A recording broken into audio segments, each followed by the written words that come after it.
muito além de onde estou. Vou nas asas. Essa leveza, hein? E nas asas do Senhor. Você sabe de uma coisa? Eu faço esse programa aqui há 12 anos, mas uma coisa me chama a atenção. Uma pessoa chega e me diz assim: Dalcides, esse programa aqui mexeu comigo, esse programa mudou minha vida. Dalcides, com esse programa eu aprendi a ter mais fé. Esse programa me fez um ser humano melhor. Gente, tem cada recado lindo. Daqui a pouco eu vou trazer uns recados aqui para você. Bom, estamos ao vivo para todo o Brasil, são 4 horas e 15 minutos. Vem comigo, tá só começando. Escolhas da vida, vai lá, força, vai!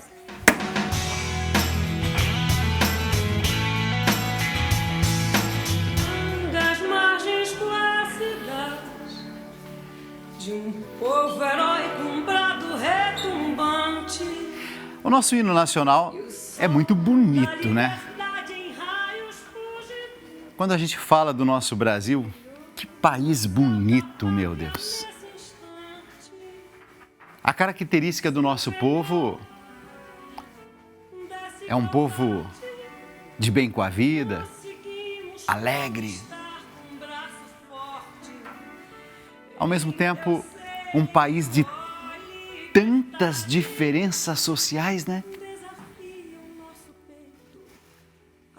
Mas esse nosso país é feito de gente guerreira, de gente que luta, de gente que acorda cedo, pega ônibus, pega trem, chega no trabalho, trabalha o dia inteiro, volta para casa e cuida dos filhos, e manda os filhos para a escola, ainda faz tarefa junto com os filhos.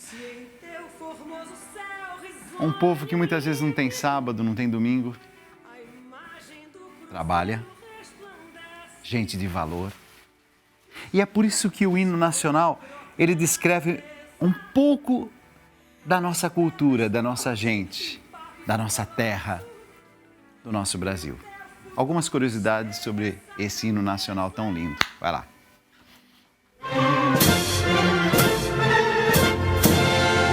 Foi na noite do dia 13 de abril de 1831 que a música do nosso hino nacional foi tocada pela primeira vez no Teatro São Pedro de Alcântara, na cidade do Rio de Janeiro.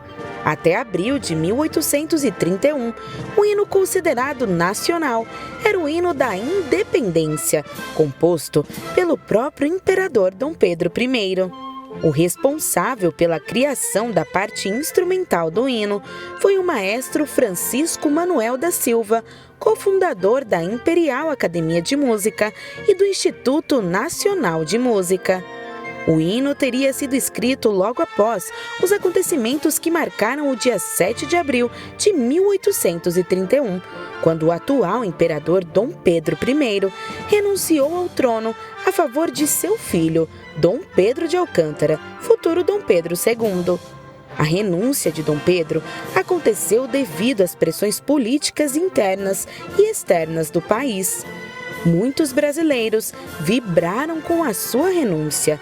Francisco Manuel era um deles e compôs o hino para saudar o futuro que viria com o novo imperador, que inclusive havia nascido no Brasil. Em 1906, o hino passou por uma reformulação em sua letra e também na parte instrumental.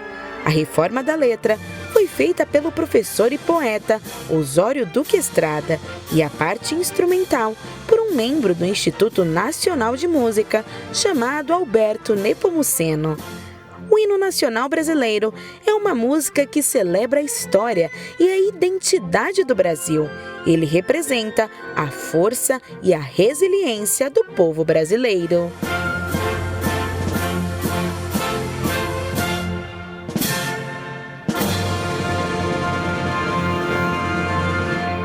Ouviram do Ipiranga as margens plácidas de um povo heróico, o brado retumbante.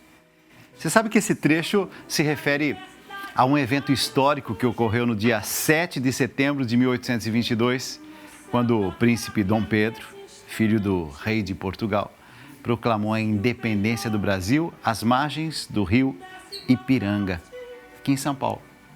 E a palavra ouviram significa que A notícia da independência se espalhou rapidamente pelo país, simbolizando o início de uma nova era. Uma era que era sonhada com liberdade. Tem algumas palavras no hino que são um pouco difíceis, né? Por exemplo, plácidas. O que significa plácidas, né? Descreve a calma das margens do rio Ipiranga. Enquanto o povo heróico refere-se aos brasileiros que estavam lutando pela independência do país, as margens plácidas, calmas.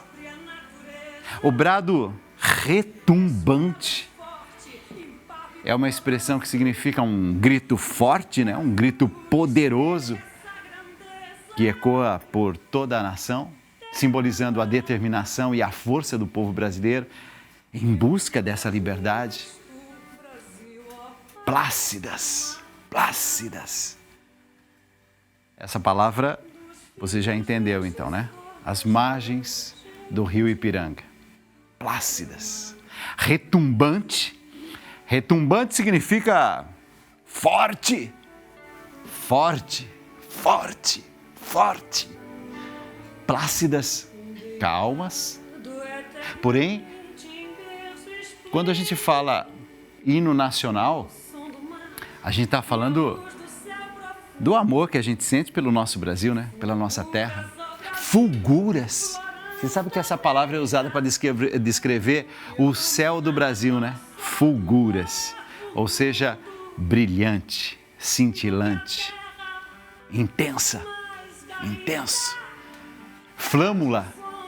Flâmula é bandeira, né? Uma bandeira agitada, como você está vendo aqui, ó. Flâmula. O brado, brado, é uma palavra para descrever o grito de independência do povo brasileiro. Brado significa grito forte, grito poderoso. Eu estou falando algumas coisas sobre o nosso Brasil e eu quero rezar pelo nosso Brasil. Estou falando algumas coisas bonitas sobre o nosso hino e nesse momento eu digo, Senhor, nesse momento do nosso Brasil, algumas coisas nos assustam, algumas tragédias nos assustam, principalmente quando a gente vê que as nossas escolas têm sido lugar onde o mal tem entrado. Por isso que eu peço proteção às nossas crianças, aos nossos jovens, aos nossos adolescentes. Proteção aos nossos professores. Que nada tenha poder sobre essas escolas, professores, alunos. Pela Tua graça, Senhor. Protege. Protege as nossas famílias. Senhor, eu peço que toda injustiça se afaste. Guia com sabedoria os nossos líderes. Guia com sabedoria os caminhos desse nosso Brasil. Que as diferenças não sejam muros que se erguem para nos separar, mas que as diferenças nos enriqueçam mutuamente. Que respeitemos, Senhor, cada ser humano nessa nossa pátria, nesse nosso Brasil. Eu creio, eu peço, eu imploro, Senhor, vem em socorro do nosso Brasil, vem em socorro da nossa gente. Amém. Terra adorada, entre outras mil és tu, Brasil, ó pátria amada. Dos filhos desse solo és mãe gentil, pátria amada, Brasil. Pelo nosso Brasil, em nome do Pai, do Filho do Espírito Santo. Amém. Já estou com a data do meu casamento marcada, mas estou preocupado com a questão dos filhos. A igreja nos diz que precisamos ter quantos filhos Deus desejar e não aprova o uso de métodos contraceptivos. Um casal católico que não deseja ter filhos está pecando? Ô, gente, deixa eu explicar, aproveitar aqui e fazer um momento especial de catequese, né? Tem dúvida na fé? Me escreve que eu quero te ajudar. Vamos lá, vamos fazer a leitura do Catecismo da Igreja Católica, número 2363. O Catecismo da Igreja Católica é um livro bem grosso, mas que ali tem todas as grandes orientações para a nossa fé católica. E o Catecismo da Igreja Católica, no número 2363, afirma o seguinte, abre aspas, o esposo e a esposa são cooperadores de Deus Criador. De modo muito especial, a função procriadora pertence ao matrimônio e ao amor conjugal. Os filhos são o dom mais sublime, excelente do matrimônio e contribuem grandemente para o bem dos próprios pais. No entanto, tem um detalhe interessante. O catecismo também reconhece que em algumas situações a procriação poderá ser difícil ou até impossível.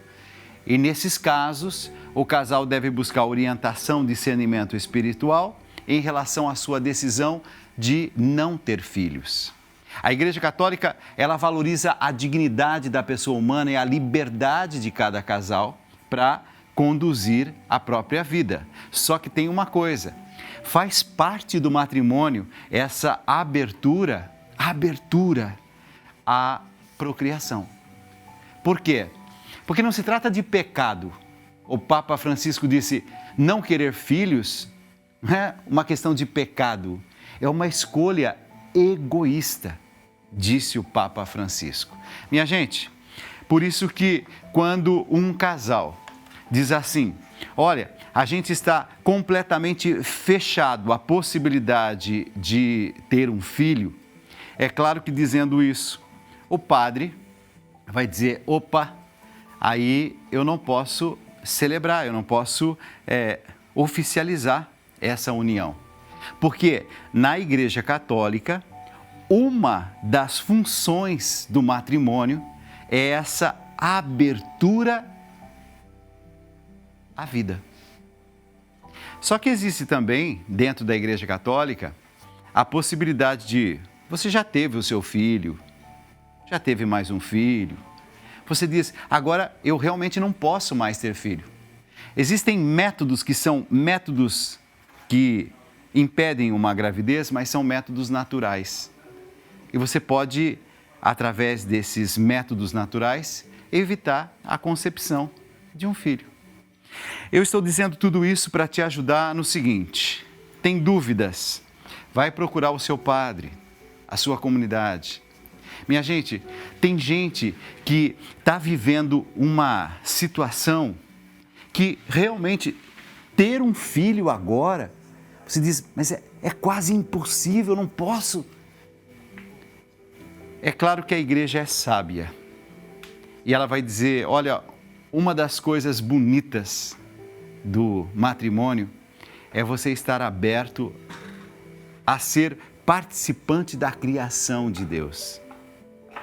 Por outro lado, é claro que a igreja vai entender também que determinadas situações seria prudente que de uma forma natural esse casal evitasse ter um filho, até pelo bem dessa família, pelo bem dessa criança, porque trazer uma criança para esse mundo sem você ter nenhuma condição, é claro que é sofrimento para todo mundo. Então existem sim métodos naturais que podem fazer com que esse casal viva na graça, no amor de Deus. E nesse momento não estamos abertos a essa dimensão da vida, de uma nova vida. Mas nem por isso estamos em pecado. Existem formas e formas naturais para se evitar uma gravidez quando esse casal chega à conclusão que esse não é o momento. Ou porque já tiveram filhos, ou porque ainda estão se preparando para uma etapa mais favorável. Eu sei que tem gente que está me acompanhando agora e está assim, com um desejo tão grande de engravidar. Tem gente que está me acompanhando agora e no fundo do coração um sonho é ter um filho. Eu queria rezar um pouquinho por você. E eu queria pedir ao coração de Jesus, ao coração misericordioso do Senhor, que venha em seu socorro. Então vou fazer o seguinte, em 1 minuto, eu quero reunir o Brasil em oração, pedindo por todas aquelas mulheres que desejam engravidar, por todas aquelas mulheres que desejam trazer a esse mundo um filho, uma filha, e dessa forma ajudar Deus nesse processo da criação. Olha que nobreza, que coisa mais linda. Você como pai, você como mãe, está na verdade ajudando Deus a trazer vida a esse mundo. Você é partícipe, você participa de uma forma intensa, verdadeira, da grande criação. Abençoa, Senhor, as famílias, amém. Abençoa, Senhor, A minha também. Abençoa, Senhor, as famílias, amém. Abençoa, Senhor, a minha também. Eu quero nesse momento me unir em oração com todas aquelas mulheres que agora rezam comigo. E quem sabe hoje, sendo um dia que você está mais serena, mais tranquila, mais em paz, e você vai pedir essa graça especial. A grávida está nesse momento com a mãozinha assim, ó, nessa barriga, né? Nesse ventre, pedindo bênçãos. A que não está grávida pode fazer esse mesmo gesto, pedindo que nesse ventre se tenha o fruto do amor e que você está nesse momento pedindo essa graça de ter uma criança, de ter um bebê. E eu vou pedir a intercessão de Nossa Senhora, para que Nossa Senhora, recorrendo ao coração misericordioso do seu filho, tenha misericórdia daquela mulher que agora pede, clama, implora.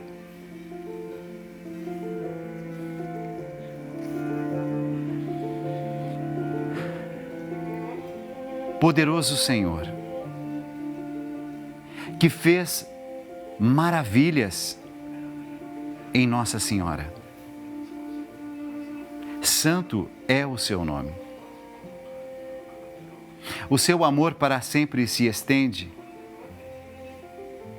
sobre aqueles que o temem. Manifesta o poder do seu braço, derruba os poderosos de seus tronos, eleva os humildes, sacia de bens os famintos, despede os vaidosos sem nada. Poderoso Senhor,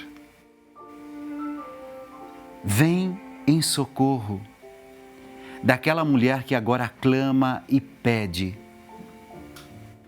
Que no ventre dessa mulher uma criança seja sinal de vida, de esperança, de luz, de renovação.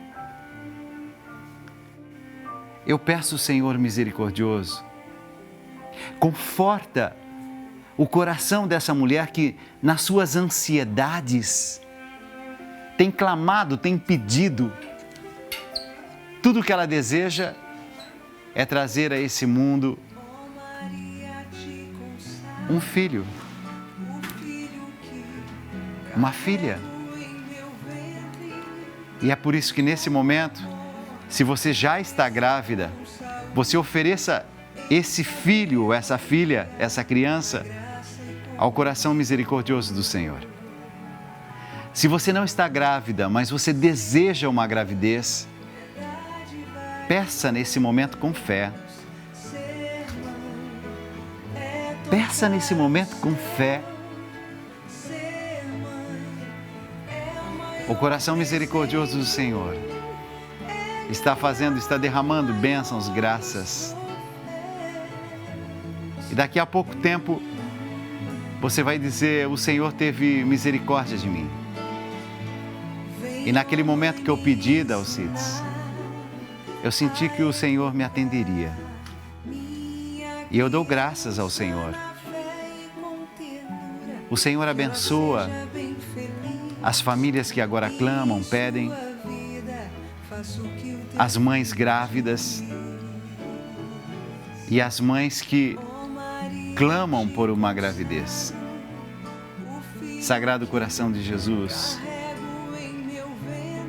eu confio em vós e eu entrego nesse momento cada um desses ventres que se oferecem para trazer a esse mundo vida, vida, vida.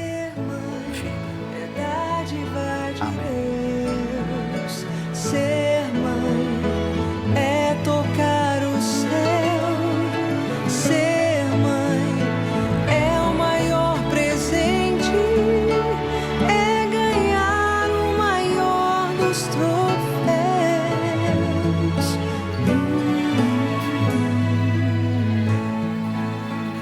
Você sabe que esse momento é tanta gente rezando com a gente que essa força, né? Essa paz, essa serenidade, essa calma vai invadindo os nossos corações e é por isso que o seu coração está sendo cuidado pela misericórdia do coração de Deus.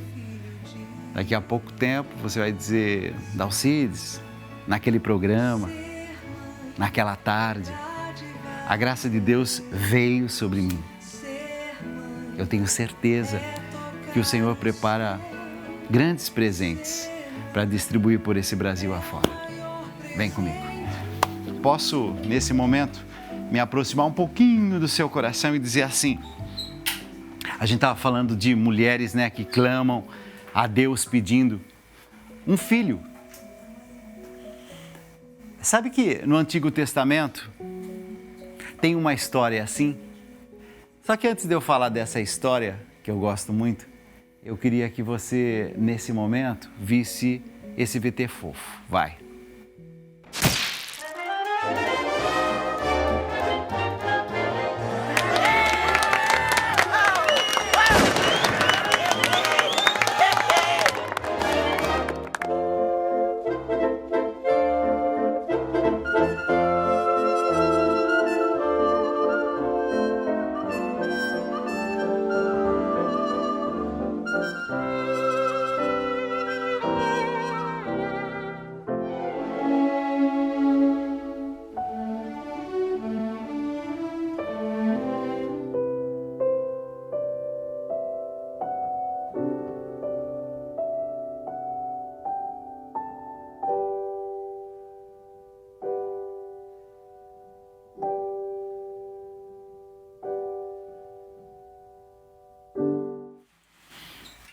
Alguém me disse assim: Dalcides, canta uma música.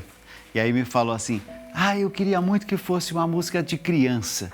Quando eu falo de música de criança, vou deixar o texto bíblico aqui, daqui a pouquinho eu vou trazer esse texto bíblico.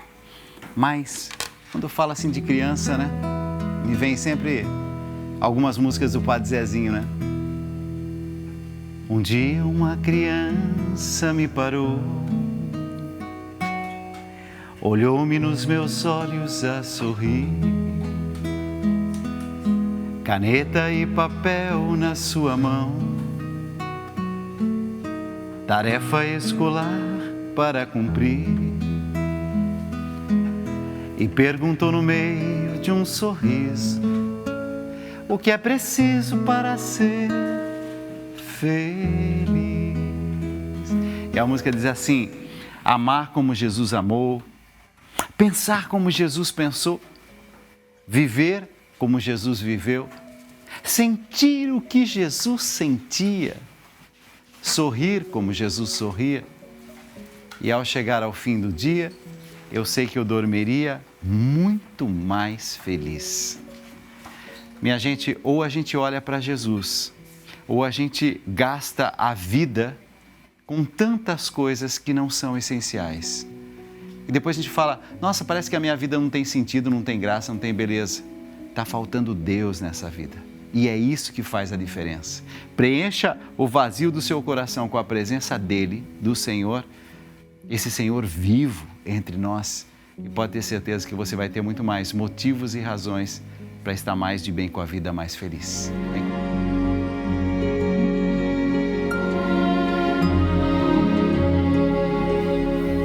Eu quero terminar o meu programa com um pequeno texto da Palavra de Deus, do livro de Samuel, logo no capítulo 1. Ana disse, Eli, juro pela sua vida que sou aquela mulher que o Senhor viu aqui, chorando, rezando, orando. Eu pedi esta criança a Deus e Deus me deu aquilo que pedi. Por isso, eu estou aqui dedicando este menino ao Senhor. Enquanto ele viver, pertencerá ao Senhor. Então, eles adoraram a Deus ali. Minha gente, eu estou falando de Eli, que era um sacerdote. Eu estou falando de Ana, que era aquela mulher que chorava, clamava e pedia a Deus a graça de ter um filho ou uma filha. E eu estou falando de Samuel, essa criança que nasceu e que foi juiz de Israel, um grande profeta. Tem um detalhe nessa história e aqui eu termino esse programa dizendo: consagre o seu filho a Deus. Ofereça o seu filho a Deus. Tudo o que você pode fazer, sim, de mais lindo pelo seu filho, é dizer, esse filho não pertence a mim, esse filho é do Senhor.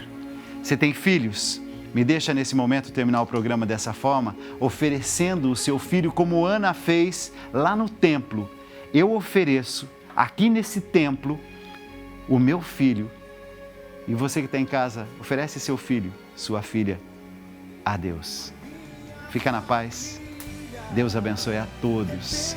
Nossos filhos consagrados ao coração misericordioso do Senhor. Cuida desses filhos, Senhor. Cuida dos nossos filhos. Amém. Para o teu louvor, a minha família é um presente do Senhor.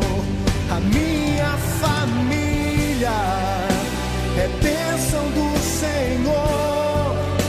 Me ensina a tratar minha família com amor. Edifica